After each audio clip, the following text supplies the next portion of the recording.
See you later, Maki. Meron din tayong titingnan na gulong sa kanila. Kasi bahala ko ng mag-upgrade. Meron nang kukuha ng Road 6 natin.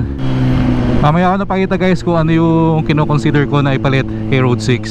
Alright, so we are here, Garage Point, Manila.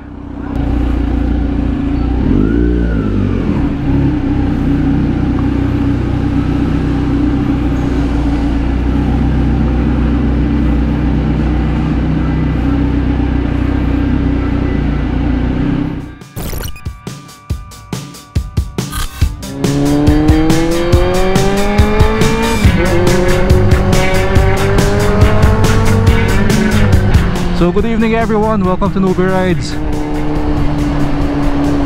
Sobrang na-miss ko kayong lahat. Tagal natin walang upload.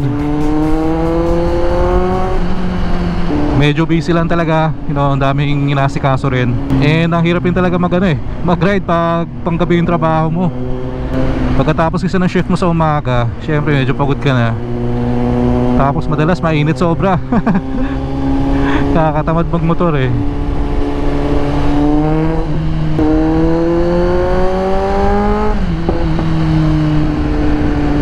Excited din ako sobra for our video today kasi papunta tayo sa Garage Point, Manila.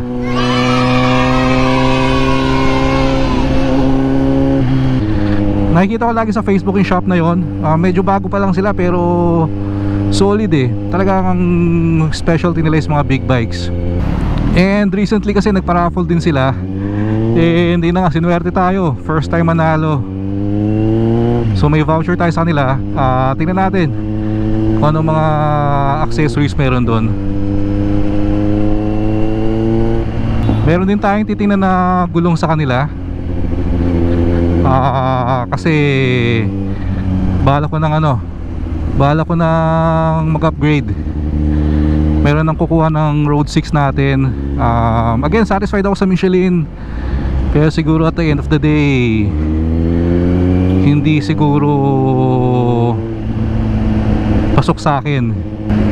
Pero don't get me wrong, siguro pasok na pasok sa mga sa mga touring bike, or kung ang hanap sa gulong is yung longevity. Mamaya ako napakita guys kung ano yung kino-consider ko na ipalit kay Road 6.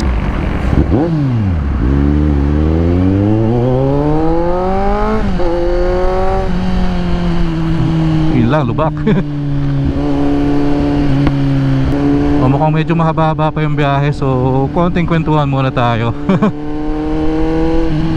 By the way, sa Linggo, this coming Sunday, October 22, merong Ducati Test Ride event sa Alabang. So yung mga matagal nang gustong maka-experience ng Ducati dyan, guys, now's your chance.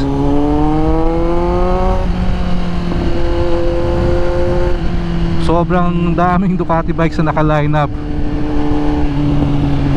So kahit anong gusto nyong itry, talagang available. So kita-kits tayo dun guys ha. Actually nakatatlong sali na ako ng Ducati Test Ride event. Yung first time ko pa nga, wala pa akong big bike nun. Naka MT-03 pa lang ako nun. So 300cc. Pero yun ang masasabi ko sa Ducati, very beginner friendly. Kasi kahit wala pa akong experience sa big bike nun, hindi ako nahirapan. Sobrang nag-enjoy ako sa test ride. So back then, ang tinest ride ko pa Ducati Monster tsaka Street Fighter ha. Yun naman kasi ang binabayaran talaga sa Ducati, yung quality ng bike, di ba? Almost perfect handling, very lightweight, and of course yung power nandun. So yun, excited ulit ako. Alright, SM Ora na tayo. And hanggang dito lang yung medyo kabisado ko talaga, kaya Waze Gaming tayo. Kasi usually pag dumakadaan ako dito, BGC lang naman yung punta ko eh. Alright, ito yung part na matagtag eh.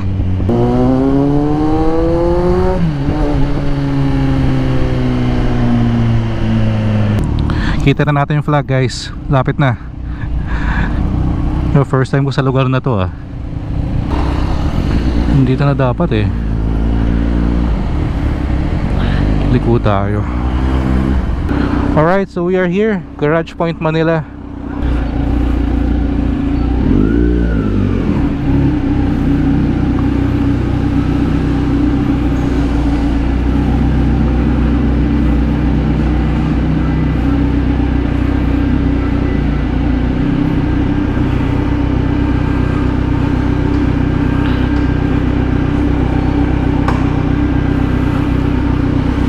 Sa wakas nakapunta rin tayo dito, Sir Alvin. Alright, so ito yung titingnan natin gulong guys, Pirelli Diablo Rosso 4. So ikot ko kayo na while. Ito yung bike wash room nila, bike wash detailing room. Ito I'm not sure kung anong ginagawa dito, mukhang office siguro.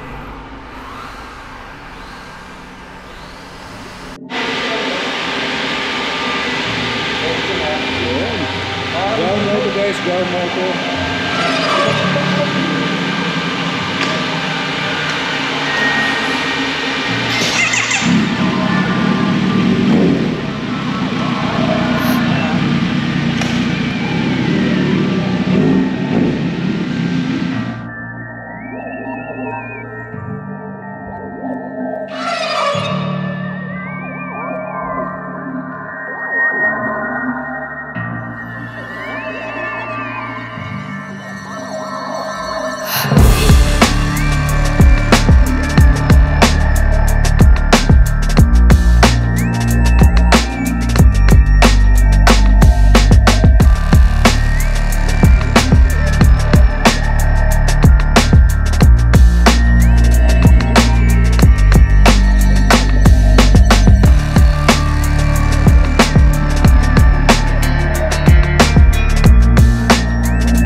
So tapos na tayo sa Garage Point, Manila. So okay yung place nila. So sa mga big bike owners, I strongly recommend yung place na yun kung may papaayos kayo. And si Alvin, yung mechanic nila, kilala ko yun kasi siya rin yung nag-release before ng Z9 ko sa Kawasaki Calamba. So yun na nga, nagpalit tayo ng Pirelli Diablo Rosso 4. I've read reviews kasi na mas makapit talaga tong gulong na to. So parang talagang better siya in terms of dry condition. Siguro yung lamangan ni Road 6 is pang wet and dry. Pero naisip ko kasi bihirang-bihira naman ako lumabas ng umuulan or mag-ride ng umuulan. And gusto ko rin mas masanay sa aggressive driving, mga banking. So I think mas bagay itong gulong na to dun sa ganung style of driving. Yung Road 6 kasi parang more of more of a touring tire, pang long ride talaga. So ang advantage ng Road 6, matagal bago ka magpalit. If I'm not mistaken, siguro kaya ng 10 to 15,000 kilometers bago maupod. Kaya ako naisip ko naman, bihirang-bihira ako magmotor. Usually every weekend lang ako. So hindi ko naman kailangan ng ganun katagal. But since bago tong gulong natin, syempre break-in ulit. Kasi as far as I know, may wax pa yan from the factory. So around 100 kilometers lang naman.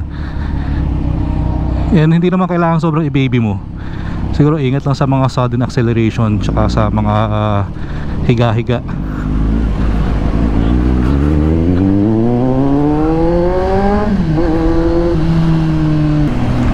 Na-meet din pala natin si kanina si Joe Moto.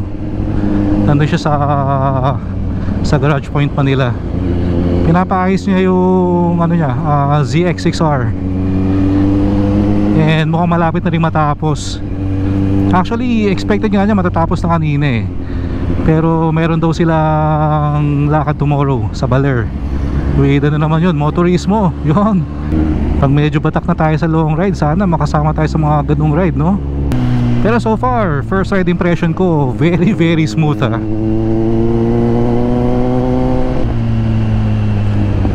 Grabing kalsada dito.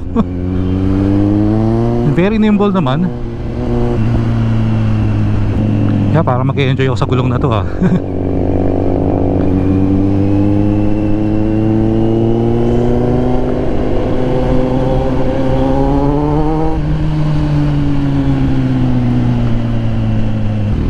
Feeling ko stoplight lang naman to eh. Pero ang ginawa ko pala doon sa sa Road 6, pinalala-move ko na lang. Sobrang traffic kasi kanina. Kung magsasama pa ako ng naka 4 wheels, medyo talo sa traffic.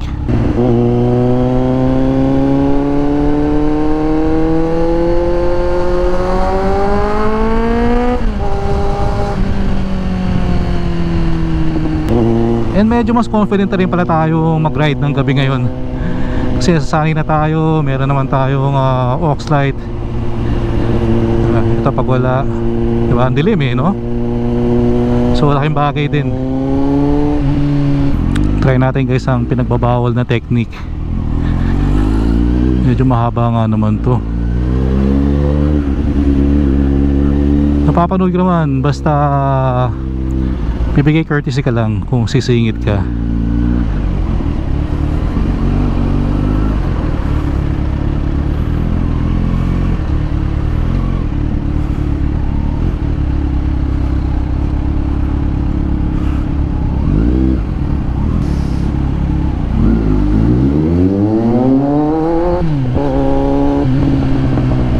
Alright.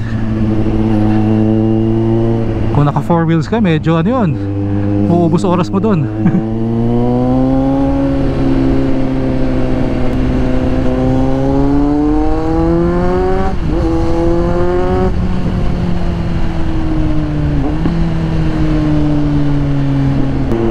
By the way, if you're not yet subscribed, please consider clicking the subscribe button below. Pa-like and share the video na rin. And guys, laking bagay na rin pala kung makakapag-leave kayo ng comment para tumaas yung engagement natin.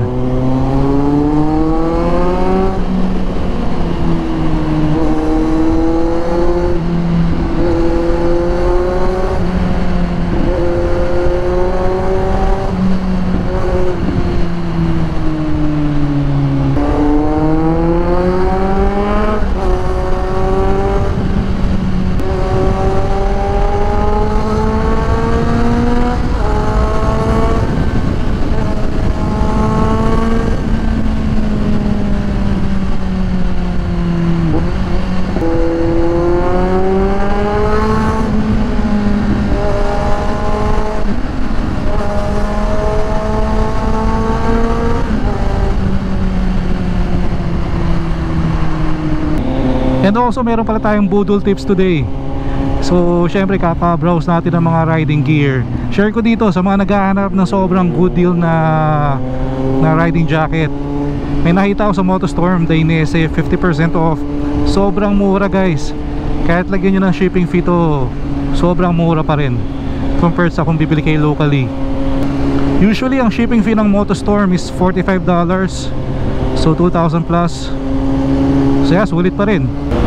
Okay, so dito ko na muna patuloy yung video. Maraming salamat sa mga nag-join sa atin today. Ingat kayo lahat palagi. Always ride safe. Peace out.